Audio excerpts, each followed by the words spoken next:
So, before I go to Mr. Tenjan for understanding the Beijing view on this, coming to you, Sushant, you know, as Anil Giri says, there has been a spike or increase in delegation visits by the Chinese Communist Party. This is not the Chinese government, but the Communist Party. You would say they are one and the same thing.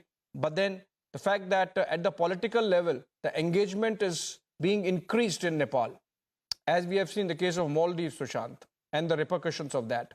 Also, the public lecturing of the second-rung leadership of Nepal about BRI, about how to choose their friends and well-wishers vis-a-vis China. Obviously, Beijing thinks it can really brazen it out like this and get away with it. Sushant. Yeah, so Abhishek, there are a couple of things involved out here. Number one, I think we have to recognize that China, with its growth, the fact that it's the second largest economy, it's a big power in its own right. Probably doesn't compare to the US even now, but it is a big power, and we have to recognize that reality. So there will be many more engagements of the Chinese today than what they were 20 years back. So I think we need to recognize that's going to happen. It will happen in Nepal. It will happen in all of uh, the subcontinent and South Asia. It will happen in other geographies. And I don't think anybody can really have a problem with that. But having said that, what is also happening is that the way the Chinese are engaging with some of the smaller countries, uh, not only in its neighborhood but also in its extended This is not engagement, neighborhood. Sushant. Sorry to be interrupting, but this is intimidation, cajoling No, no. So mixed with one threat. second, Abhishek, put your This horses. is power Coming of to that. suggestion So mixed with power of no, no. threat. So one second. One is that engagement will happen, but what is happening is that increasingly what we are seeing is that the Chinese diplomacy, which earlier used to, be a very non-interventionist kind of diplomacy, has become a lot more interventionist.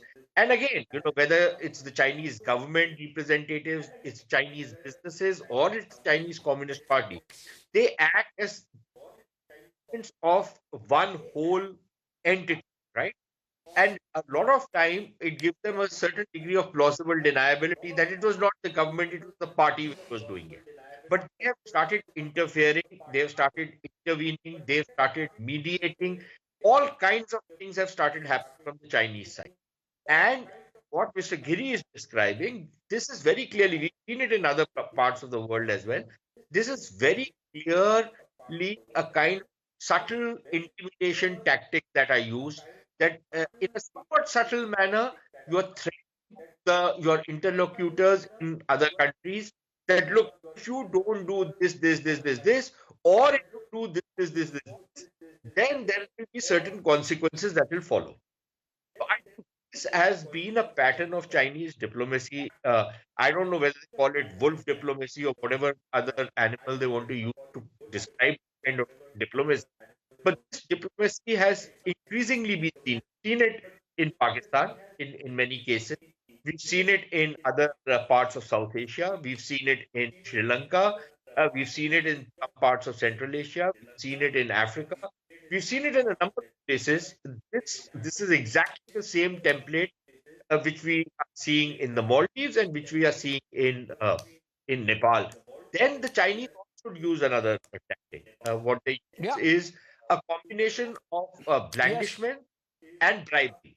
So many of the politicians are, they pump in Yes. huge amounts of money to increase the political capital of politicians who suck up to them, number one. And number two, use that same amount of money to buy influence and then try and play around with the politics of a particular country. So that is another thing which has happened. We've seen that again in the Maldives, we've Yeah. seen that in Sri Lanka, we've seen it in some Yeah. parts of Central Asia. So that is again a kind of diplomacy which they've been following. So while one does not have a problem with the Chinese, Okay. footprint which is increasing, that's a natural progression of things. But the way they have started intervening and the way they've started Okay. forcing the things down other people's throat, I think that's a matter of serious concern, because the next step of that is going to be Right. that they will intervene in these countries either to set up military bases or So, for some other Sushant, nefarious activity. And that is a matter of serious concern to countries like it. No, Sushant, you see, it's dangerous also for these nations to be indulging with Beijing at their own expense. So we have a government in Maldives, for example, which is welcoming to a Chinese spy ship, but then won't use India's Dornier aircraft for humanitarian evacuation, medical evacuation, rescue, because of which in the last 7 days, at least 2 lives have already been lost in Maldives. So obviously, the interventionist diplomacy of China, and I'm taking this question to Mr. Tenjin now, the interventionist carrot and stick diplomacy of China is actually to the detriment of these smaller nations, Mr. Tenjin.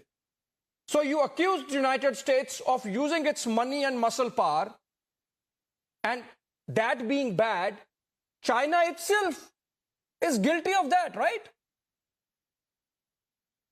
No. You can characterize it however you like, but at this juncture, you have to look at the facts. There was an election in Nepal.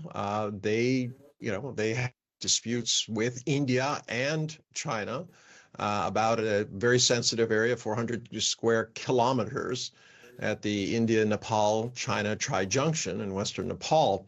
From 1975 onwards, Nepal has been trying to maintain a policy of balancing India and China, and they continue to do that. What you said earlier when you introduced this topic, that, what is China doing in our backyard? Well, this is something that the U.S. used to say about South America. It wasn't necessarily greeted there very well. They resented the idea that one nation thought that they were under the sway of another nation. They consider themselves to be sovereign, even though they're smaller.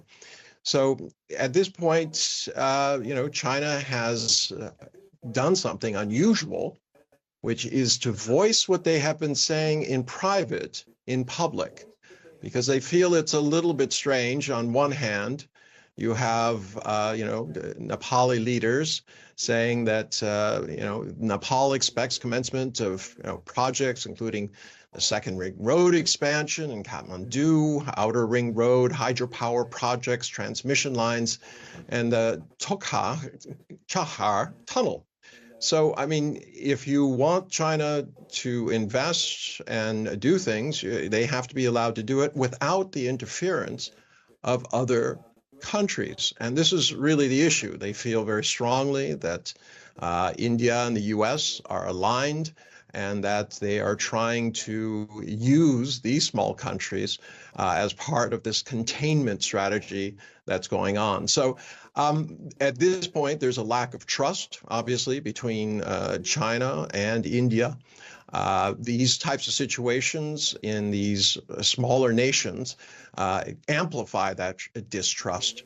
And unfortunately, it doesn't serve anybody.